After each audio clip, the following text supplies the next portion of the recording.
Bem-vindos novamente a mais um podcast do Instituto Essere.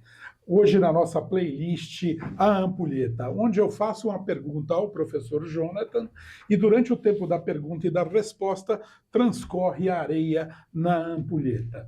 Então, se você gosta desse tipo de conteúdo, se interessa por matérias como filosofia e história, matérias da alta cultura, não deixe de seguir o Instituto Essere aqui no YouTube. Se você deixe seu like para nós, comente, mande suas perguntas e, principalmente, verifique aqui na descrição o nosso link, a nossa plataforma online e, se possível, nos visite aqui em Campinas e seja nosso aluno, ou online ou presencialmente. Mas vamos à pergunta virando a ampulheta. Eu gostaria de saber, professor Jonathan, sobre a Inglaterra. Penso especificamente no século XVI, no governo de Henrique VIII, quando a Inglaterra deixou de ser católica para ser anglicana. Seria equivalente à Revolução Protestante de Lutero na Alemanha? Eu acho que foi sim uma revolução e protestante, mas não igual a de Lutero. É curioso que o rei Henrique VIII, quando Lutero fez a revolução dele, ele fez até um texto contra Lutero, chamado Em Defesa dos Sacramentos. E, graças a esse texto, o Papa deu ao Henrique VIII o título de defensor da fé, que os reis da Inglaterra ostentam até hoje, e que por ele ter defendido a fé católica. Mas depois, por motivações puramente políticas e pessoais, Henrique VIII rompe com a igreja. Então a ruptura de Henrique VIII eu vejo como mais puramente política, né? Enquanto a de Lutero é teológica. Agora dele, ele simplesmente queria se livrar do poder político da igreja. Ele queria ser o dono da igreja na Inglaterra. Um movimento que era típico da época que ele vivia, inclusive, que é a época da fundação das monarquias nacionais. Há sim um fundo ideológico nisso, né? Então, por exemplo, aqui nós somos a Inglaterra, então nós somos ingleses. E esse ser inglês está acima de ser católico. Então a igreja é nossa, né? E, portanto, o nosso rei é o líder da nossa igreja. Isso tudo era um pensamento que já existia, vamos dizer assim, graças ao pensamento do Estado moderno, do humanismo, né, que foi criando tudo isso, o pensamento nacionalista, que era um movimento da época. E aí, VIII tinha as motivações pessoais dele, né, que era o casamento que ele queria anular com Catarina de Aragão, para ele poder se casar com Ana Bolena, né? Então ali a motivação foi pessoal e a arrogância dele foi política. E aí, portanto, ele rompeu. Então, mais tarde, no reinado da filha dele, Elizabeth I, a Inglaterra, a igreja anglicana vai receber influências da teologia calvinista. Mas no primeiro momento é puramente político. Então, aqui quem manda sou eu. É só isso. Interessante. Eu fico aqui pensando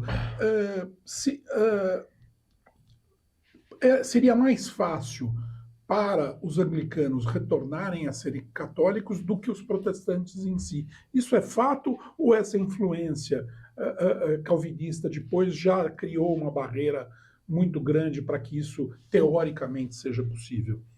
Eu acho que criou uma barreira maior, mas realmente é mais fácil, porque eles preservam muito da fé católica, né? Como, por exemplo, os sacramentos, né? Embora a igreja São católica... os mesmos. São os mesmos. A igreja católica não reconhece a validade dos sacramentos deles, mas eles reconhecem a necessidade dos sacramentos, né? Eles reconhecem, inclusive, a hierarquia do clero, é fundamental, que é presbítero, diácono, presbítero e bispo, né? Tanto é que fora da Inglaterra, a igreja anglicana é conhecida como igreja episcopal, né? Porque tem episcopo, ou seja, episcopo em grego é bispo, né?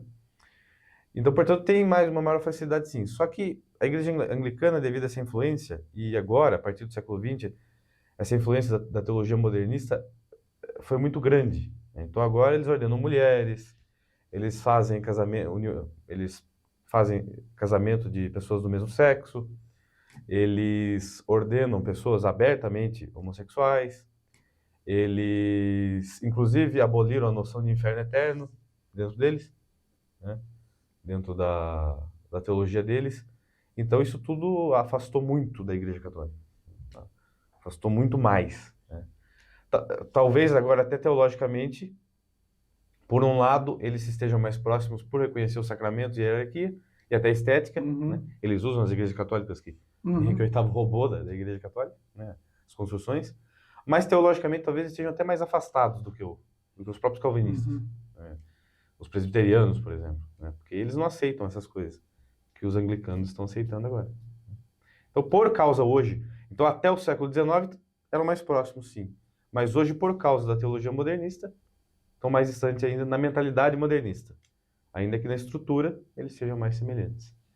Interessante, interessante.